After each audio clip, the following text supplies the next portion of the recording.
Ndugu zangu, sasa hivi ni saa 7 usiku, ila nimeona ni bora nisilale kwa muda muafaka ili niweze kujibu maswali ya ndugu zetu ambao wameuliza maswali kwa leo siku nzima na kwa jana. Sasa kuna ndugu yetu mmoja ambaye anahitaji kufahamu kitu, lakini naomba nikukumbushe ya kwamba usisahau ya kwamba tunaendelea kupokea maswali na kujadiliana ama kuelimishana kwenye hizi mambo za ajira zinazokuja. Sasa naomba tu preview comment ya ndugu yetu. Naomba tu preview comment ya ndugu yetu hapa. Ni saa 7 usiku mpenzi msikilizaji. Anaitwa Panis John anasema mbona kila mwaka polisi wanatangaza nafasi kila mwezi wa 3 au wa 4? Mbona mwaka huu wamechelewa? Naomba kujibiwa. Ni wajibu wetu kukujibu John, na ndio maana nikasema ya kwamba hivi sasa ni saa 7 za usiku, lakini yanibidi tu nitengeneze makala ili niweze kujibu ndugu zangu ambao wanahitaji kufahamu mambo kadhaa kutokana na experience yangu na uelewa wangu pia. Ila pia kama kuna mtu ana uelewa tofauti na mimi, anaweza akashare mawazo yake kwa njia ya comment. Hivyo channel hii ni kwa ajili ya kujadiliana. Sasa iko hivi ndugu yangu John. Ni kweli sikatai, mfano mwaka jana ajira za polisi zilitoka, kama sikosei ilikuwa mwezi wa 3 kwenye tarehe 25 kama sikosei. Lakini hivi vitu ama vitu vya serikali, mara nyingi ajira za serikali zinaendeshwa na vitu vingi ndani yake.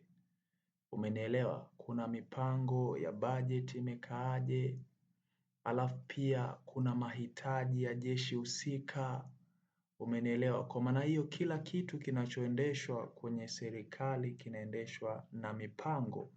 Hawaendi tu, hapana, wanakuwa na mpango ambao wanaufuata. Ingekuwa tu mtu analala anaamka anatangaza ajira, analala anaamka anatangaza ajira, hapana. Lakini kuna vitu ambavyo wanavifuata. Kwa hiyo mpaka watangaze ajira, basi kuna kitu kinahitajika. Umenielewa?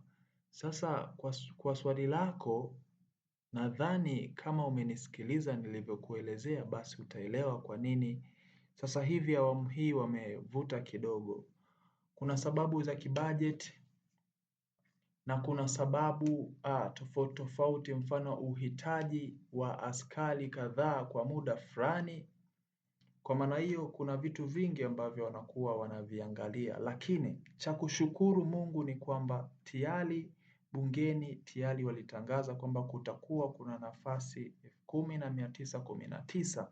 Cha kuomba ni kusubiri. Je, jeshi la polisi litachukua nafasi ngapi?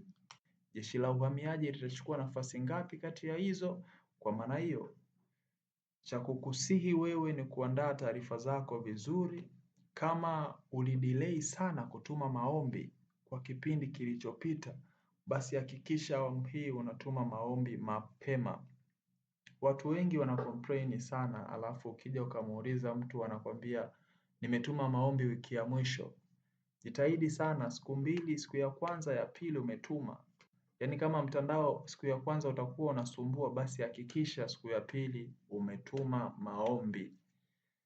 Hizi mifumo zina tabia kwamba mtu aliyetuma maombi anaonekana amewahi kutuma, huyu amechelewa. Kwa hiyo kuna muda tu mshale unapigwa pale, au watu wanaamua kwamba hebu tuchukue watu waliowahi kutuma maombi. Kwa hiyo jitahidi sana, kuna vitu kama hivyo vinatokea, maana waombaji watakuwa ni wengi, alafu watu wanaohitajika ni wachache.